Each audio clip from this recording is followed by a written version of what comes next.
एक देवी धाम होता है। देवी धाम यानी माया का लोक। कितना बड़ा होता है? अनंत ब्रह्मांड होते हैं उसमें, अनंत ब्रह्मांड। आप लोग जिस ब्रह्मांड में बैठे हैं, ये 50 करोड़ योजन का यानी 200 कोस यानी 400 मील, 400 करोड़ मील एरिया का अंडाकार ब्रह्मांड है जिसमें आप लोग बैठे हैं। इसमें 14 लोक हैं, जिसमें एक लोक है मृत्युलोक। मृत्युलोक में भी सैकड़ों देश हैं वर्तमान काल में। उसमें एक देश है भारत, उसमें एक प्रांत है ये आप जहां बैठे हैं। तो अनंत कोटि ब्रह्मांड है। ये जो संसार आपका है 100 देशों का, इससे बहुत बड़ा है सूरज, और 3 करोड़ सूरज का एक आकाश गंगा है, और अनंत आकाश गंगा है। उसमें इस सूरज से करोड़ों गुना बड़े बड़े सूरज हैं। आपका ब्रह्मांड सबसे छोटा है। ये चतुर्मुखी ब्रह्मा का ब्रह्मांड है। 4 मुंह है आपके ब्रह्मांड के ब्रह्मा का, 4 मुंह। ऐसे ही 10 मुंह, 20 मुंह, 1000 मुंह, लाख मुंह, करोड़ मुंह, अरब मुंह के ब्रह्मा होते हैं। और जितने मुंह के ब्रह्मा होते हैं उतना ही बड़ा उनका ब्रह्मांड होता है। और एक एक ब्रह्मांड में 3-3 गवर्नर होते हैं।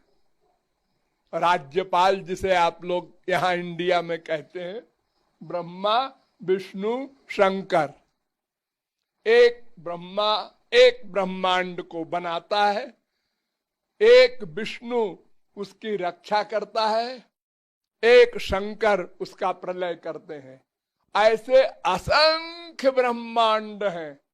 असंख्य ब्रह्मा, असंख्य विष्णु, असंख्य शंकर, असंख्य इंद्र वरुण कुबेर जमराज सूर्य चंद्र हैं। इस सारे का नाम मायाधाम या देवी धाम है। लिमिट नहीं, अनंत कोटि ब्रह्मांड। इसके ऊपर कारणार्णव है, जिसको बैतरणी नदी कहते हैं आप लोग। वो बैतरणी नदी का घेरा है, उसके नीचे ये माया लोक है, उसके ऊपर परव्योम लोक है। वो माया से परे है, वहां माया नहीं जा सकती। ये चंद्र सूरज ये सब वहां नहीं जा सकते। न तद भासयते सूर्यो न शशांको न पावकहा। ये माइक जगत की कोई भी चीज उस बैतरणी के ऊपर नहीं जा सकती। तो वो परव्योम है, वो भी असंख्य है। जैसे ये असंख्य माया लोक है, ब्रह्मांड है, ऐसे वो भी असंख्य है। और सबके ऊपर वो वैकुंठ है, वो भी असंख्य है, क्योंकि विष्णु भी असंख्य है। तो असंख्य वैकुंठ के ऊपर गोलोक है। उस गोलोक के बीचों बीच वृंदावन धाम है, उसी को ब्रज धाम भी कहते हैं। तो माया तो परव्योम में ही नहीं जा सकती, फिर उसके ऊपर वैकुंठ, फिर उसके ऊपर गोलोक, फिर गोलोक में भी सर्वश्रेष्ठ ब्रज धाम, वो हमको नीको लागे, वहां जाना चाहते हैं हम लोग।